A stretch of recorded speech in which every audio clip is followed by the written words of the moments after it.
Negeri kami itu hancur-hancuran, Pak. Tambang di mana-mana, hancur-hancuran, Pak. Negeri kami itu. Ada senior saya di sana, mantan gubernur Pak Longki Janggola, Pak. Hancur-hancuran. Itu saya tidak tahu kalau nikelnya habis, daerah itu mungkin adalah daerah hantu. Cuma 222 miliar. Di mana persoalannya? Gubernur nggak bisa masuk, Pak. Para pengusaha ini bilang ini kawasan industri spesial, nggak boleh. Semua berdalih atas izin undasaha industri. Sulawesi Tengah itu adalah salah satu provinsi penyumbang devisa terbesar juga di Indonesia ini. Bapak Presiden bilang ada 570 triliun dari pajak yang bersumber dari industri smelter yang ada di Sulawesi Tengah. Tapi coba Bapak-Bapak bayangkan, setiap tahun DBH itu kami hanya mendapatkan 200 miliar. Jadi kawasan industri itu Pak nggak bisa diapa-apain. Semua bebas, kendaraan bebas di dalam itu. Mau ngapain aja dia. Kami tidak bisa, Pak. Sementara pengenaan dana bagi hasil Bapak di sana itu dilakukan di mulut tambang, bukan di mulut industri. Beda misalnya PT Vale yang masih menggunakan izin usaha pertambangan pemurnian. Pengenaan PNBP-nya itu di mulut industri. Sehingga yang dipajak itu adalah nikel matte. Di Morowali yang dipajak itu ore, Pak.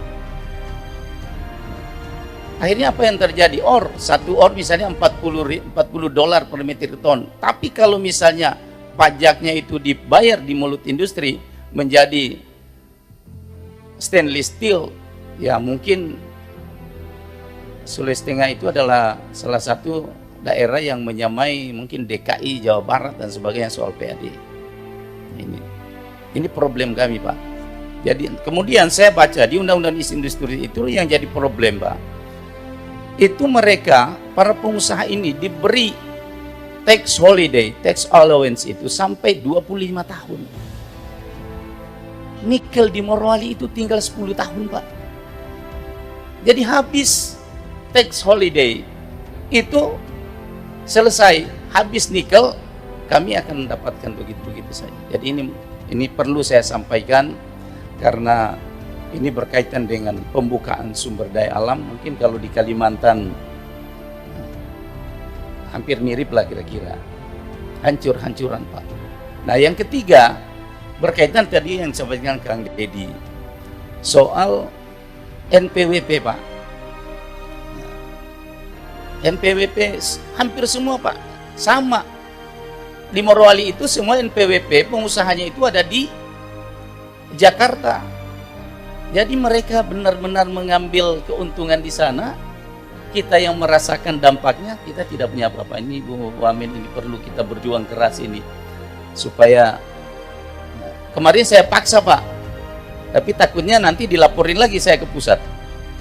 Saya bilang kalau kalian tidak mau membuka perwakilan di Sulawesi Tengah, silahkan angkat kaki. Ini problem kami, Pak.